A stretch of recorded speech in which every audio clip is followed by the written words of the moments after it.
Հունիսի 7-ին ազգային ժողովի նախագահ Ալեն Սիմոնյանը գրառումով հայտնել է, որ ազգային ժողովի հաջորդ ընտրությունները տեղի կունենան ուղիղ 1 տարի անց 2026 թվականի հունիսի 7-ին։ Հետհաշվարկը տրված է, նշել էր նա։ Միաժամանակ հանրային երկու գործչի նախաձեռնած հանրապետության վարչապետին անվստահություն հայտնելու գործընթացը հանգստյան օրերին նոր զարգացումներ է ստացել։ Հայաստանի Հանրապետական կուսակցությունն առաջարկով «Պատիմ ունեմ» խմբակցությանը վարչապետի թեկնածու է առաջադրել Մասիս համայնքի ղեկավար ՀՀԿ խորհրդի անդամ Դավիթ Համբարձումյանին։ Վերջինս հայտարարել է, որ կողմնակից է վերկուսակցական մոտեցմանը եւ պատրաստ է գործակցել ընդդիմադիր բոլոր ուժերի հետ։ Թեկնածուի առաջադրումից հետո Սեյրան Օհանյանը հաստատել է, որ մեջբերում եմ Հայաստան խմբակցությունը հավատարիմ մնալով ավելի վաղ արված հայտարարությանը վերահաստատում է իր պատրաստակամությունը ապահովել պակասող 28 պատգամավորի ստորագրությունները ողջամիտ ժամկետներում ազգային ժողովում իմպիչմենթի գործընթաց նախաձեռնելու համար։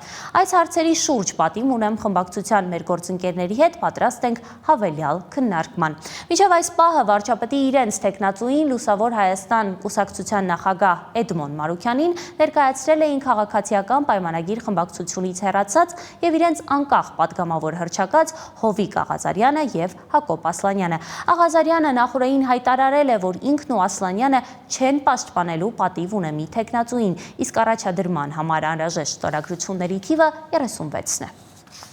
Այո, իմացանք, որ «Պատիվ ունեմ» խմբակցությունը նույնպես հանդես է եկել նախաձեռնությամբ եւ առաջարկել է Դավիթ Համբարձումյանի թեկնածությունը, ում ես ճանաչում եմ բավականին լավ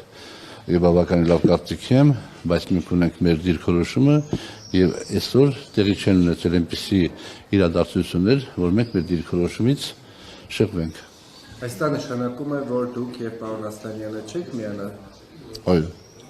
Իսկ ձեր նպատակը Նիկոլ Փաշինյանին հեռացնելն է, թե պարտադիր ձեր թեկնածուին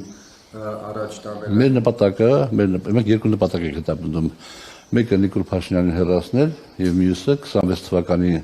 ընտրություններին գնալ այն վստահությամբ, որ կձևավորենք մի իշխանություն, որը կլինի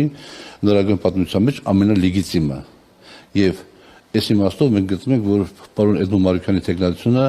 ամենանպատակահարմարն եւ ընդունելի եւ քաղաքացիական պայմանագիր խմբակցության մեր գործընկերների համար